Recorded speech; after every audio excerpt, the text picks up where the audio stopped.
So many companies considering or are in the process of retrenching workers, and this is now due to the economic woes of the country. It's being exacerbated by the imposed lockdown to curb the spread of the COVID-19 disease. And of course, a critical part of retrenchment is discussions that follow, and it should focus on tax consequences on the final payments. And I must say, personally, you need to know these things. Really, really important to also remember when you are in those discussions. So to help you out and also to know which questions to ask, we have attorney at Tax Consulting SA, Darren Britz, on the line this evening. So, Darren, how's it going today? Hi, sir. Very well, and yourself? Very well, thank you, and welcome to the show. So let's get into this. Why is it so important that all employees fully understand the tax obligations on their severance packages? I think the most important thing to understand is that those severance amounts will be taxed. I mean, it's amazing to think that so many employees are still unaware of that fact in itself. You know, so you can have a negotiation with your employer, and you can be discussing, I'll receive, 2 months' salary, perhaps, a week per every year of service in terms of the law, and you're discussing these amounts before you consider the tax. And what happens then is you kind of get your amount paid in your bank account, perhaps a few weeks later, and suddenly you realize that amount is very different, to the amount you discussed up front with your employer. Yeah. That is your net amount less tax. So I think the most important thing to realize is that, yes, you will be taxed, and when you discuss with your employer, be very sure whether you're discussing numbers that are less tax or with tax, And I think if, likewise, with retrenchment, these are guys who perhaps that might be their last paycheck in a while. So if you're planning your affairs along the lines of this retrenchment package you're getting from your employer, you have to know that net amount, what amount will land in your bank account. So ultimately, that's the amount you're gonna be living on. Yeah. All right. So tell me, Darren. With tax overall, there are different tax brackets, and does the same apply for the severance packages as well? And how do these work? No, good point. So it does depend. Generally, there's two types of amounts you'll see on your retrenchment. These are amounts that are just due to you because of the services you've already rendered. So that's like a salary that's due to you, your leave pay, perhaps notice pay if it's in your contract. There might be a bit of a bonus that you've possibly accrued to you that haven't paid to you yet. That's all subject to your normal tax rates, just like your salary is every month. Then we've got a second amount, what you call a severance benefit. That is really the amount that gets the preferential tax treatment. We always hear about this 500,000 Rand tax-free amount. It's only that severance amount, the amount I'm paying you for your retrenchment, that is subject to the special tax. All right. So, if you're in discussions with your employer and you guys are going through all of these and you keep everything in mind, is it important to also get it in writing? That's critical for me. Being an attorney, I think they'll always tell guys to put it in writing. If you give a loan to a family member, I would say put it in writing. But in terms of your employer, it's critical for two main reasons. First reason being that, one, you can hold your employer to that. So later on, if you get short paid or if there's a dispute, you don't need to try to rely on a discussion you had in a meeting 3 months before. You can simply point to an agreement. Plainly worded, full terms in there, you can say, listen, employer, you didn't follow our own agreement. So that's critical.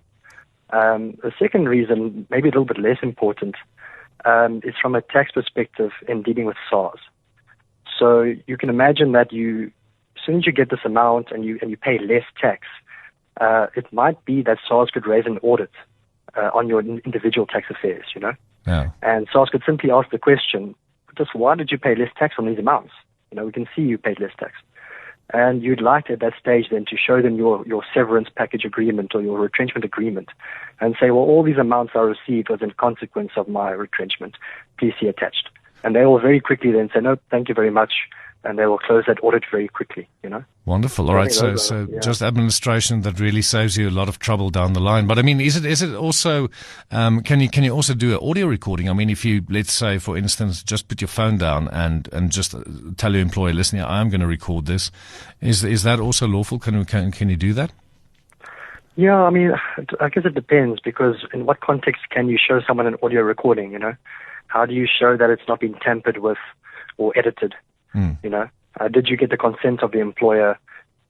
Can you even identify the people who are on that audio recording, Mm-mm. So perhaps a video recording, that's uninterrupted and unedited maybe, But, I think an agreement is the way to go. Writing. And again, you don't need a fancy agreement prepared by a lawyer, unless it really is a lot of money and you're really uncertain. You can just put something very plainly worded, even a 1-page or 2-pager, Yeah. All right. Talking to Darren Britz, attorney at Tax Consulting SA, talking about severance packages, also the tax implications around that. So what are some of the basic calculations that employees should be aware of when calculating their tax liability? Yeah, I think, again, there's two basic calculations you want to keep in mind. The first is for amounts that accrue to you generally, for the services you render for your employer. So I mentioned the salary, your bonus, your notice pay. That is what we say is normal tax, or your normal tax tables. And you can find that table on the SARS website as well. The second table is the one that's more interesting and perhaps a bit more exciting for us, and that's your severance benefits tax table. That looks a little bit different. You'll see there your first 500,000 has a 0 on it, and then every amount above that, a little bit of a tax rate. So above that is 8%, and then 27%. It goes up, and depending on how much you get severance, but it's far less than your normal tax tables. All right, so tax-free 500,000, but it's not only for the current retrenchment. Let's say it happened previously, and you got a severance pay. Let's say at a previous employer, maybe at a previous one before that. So is it 500,000? It's over a lifetime, right? That's correct, and it's even worse. Not only your previous severance amounts, it's also your previous retirement lump benefits. So that amounts you got when you retired, you got from your employer or your provider. And also withdrawal. So guys who've eaten to retirement because they're out of necessity or for whatever reason, that also goes into your 500,000. We see it often that we get a tax directive from SARS that tells you how much tax you should be paying on your severance, and we show the employee, and he can't believe it because he expected 0% tax, only for us to show him that no, actually, SARS says you've already eaten into your 500,000. And he says, what? This is my first severance or my first retrenchment ever. And then, you have to go through the process of explaining, well, have you ever retired previously? Have you had withdrawals from your retirement amounts previously, your retirement savings? Now, he starts to remember. He realizes that, All right, so Darren, tell me one thing. I mean, if your employer knows that your tax bill may be more because the exempt amount has been depleted or eaten into, may he offer a bigger package? I mean, can you negotiate your severance pay? Are you in a position? Do you have some leverage, or should you just say, "Oh, thank you so much. I'm okay with what you guys are giving me"?